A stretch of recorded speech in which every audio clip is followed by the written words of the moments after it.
After the loss of European pipeline gas market, Russia relied on exports of liquefied natural gas. But the 14th EU sanctions package adopted at the end of June banned the use of EU ports for transshipment and re-export of Russian LNG. It is not a ban on buying, only re-export to third countries via the EU is restricted. This is a major loss for Russia. That is why Moscow is trying to repeat the scheme with the oil shadow fleet, experts say. Buyers suspected of having ties to Russia are already buying dozens of ships capable of carrying liquefied natural gas, the Financial Times reported. According to shipping industry insiders, a group of companies mostly registered in the United Arab Emirates have been buying LNG ships over the past year. According to Windward, a company that advises ship owners and governments on shipping risks, more than 50 such ships have been taken over by UAE restricted companies since the second quarter of 2023. In the past 3 months, the ownership of at least 8 vessels has been transferred to little-known companies in Dubai, according to Aquasis, a global shipping database. 4 are ice-class and have already been granted approval from Moscow to sail through Russia's Arctic waters this summer. Russia recently approved the ships North Air, North Mountain, North Sky and Northway for navigation in the Arctic this summer season. Northway is currently arriving at the Zeebrugge terminal in Belgium to receive a shipment of Russian gas, from Bloomberg publication. But the maritime transport of oil and liquefied natural gas has specific differences. There are about 7,500 oil tankers of different capacities operating in the world. There are 10 times fewer ships capable of carrying LNG. At the same time, Russia is one of the leading exporters of liquefied natural gas. The combination of these factors, according to experts, leaves Moscow no room for maneuver.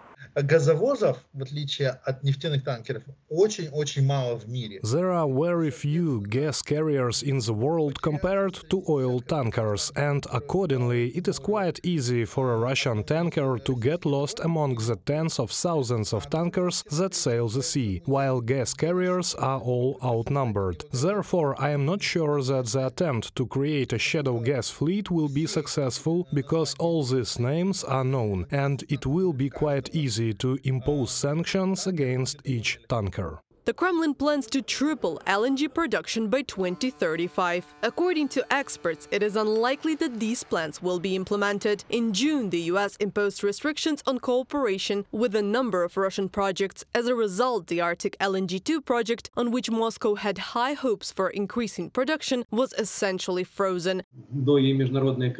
Many international companies refuse to supply them with equipment that is absolutely unique, which they cannot replace with anything or anywhere else. They cannot manufacture such equipment by themselves. That is why this Arctic LNG 2 project has stalled. Chinese companies and Indian companies, among others, are leaving this project. The main buyers of Russian LNG are European countries. According to Eurostat data, Russia provided almost 18% of the EU market needs in the first quarter of 2024. Meanwhile, the leader in supplies in Europe, accounting for almost half of imports, is the US. But European countries are gradually turning away from Russian LNG. Thus, in May, the Finnish state-owned gas supply company announced a complete cessation of purchases from Russia. Lithuania, Germany and the Czech Republic have called on allies to completely refuse from Russian gas. Reported by Anastasia Tarnavska, Andriy Dmitrenko, UATV News.